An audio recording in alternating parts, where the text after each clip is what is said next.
And when you see it, and you are in control of your own being, you're going to see the whole vast world is dead. Actually dead. And you are the living reality of the world. That everything round about you is like frozen, as though it's made of clay. And you will know it, because once you see it, and the whole thing is still, time stands still, then you'll release that activity within you that you froze, and everything will be animated and continue to fulfill its purpose. And then you'll realize where the animation was. It was all in you. The cause of it all was all in you. So he was perfectly right when he changed the little words around. The poet that I quoted in the beginning. He stared into the dark pit of self, whence all had sprung. For that's where it springs. It comes out of the self. But now, men came out. They're all dead. And he buried himself. And he and his son are one. So he buried the reality in man. And man became a living being. And by his presence he turned death into sleep. And then he dreams the dream of life. And this is the dream of life. The day will come, the dream will come to an end.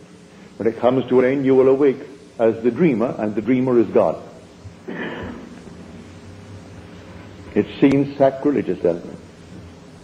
But I am telling you the truth. You're not a little worm. You never were a little worm. You came down from heaven. And only he can ascend into heaven who came down from heaven. No one has ever ascended who did not descend. You descended.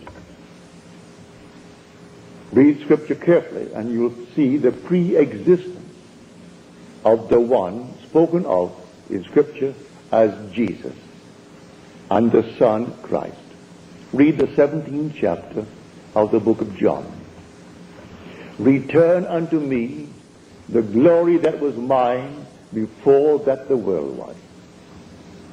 He's asking for the return of a glory he held with the Father before that the world was. Father, I have accomplished the work thou gavest me to do.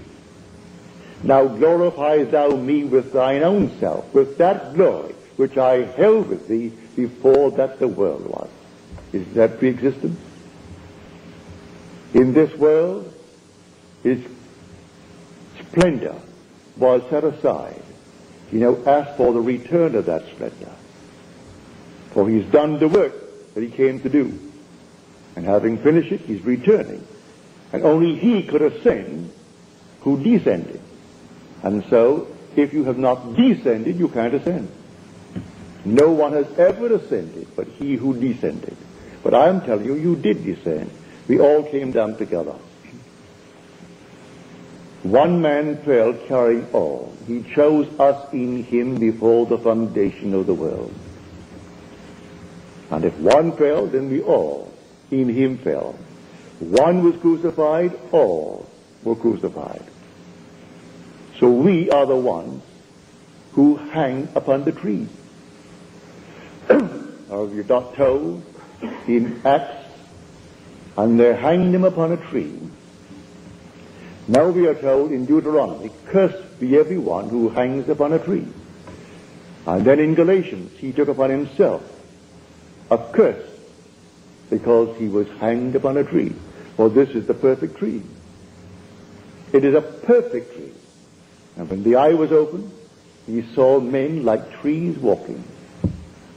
This is where Christ is hanging.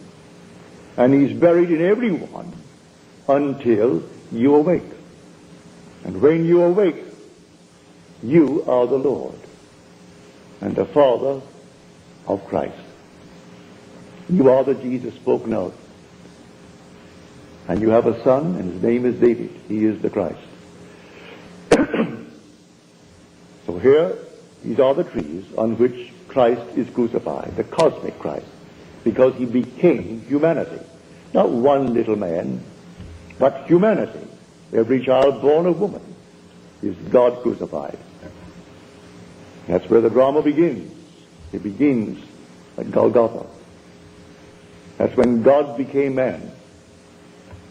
And then man becomes God at Bethlehem. Man reverses that.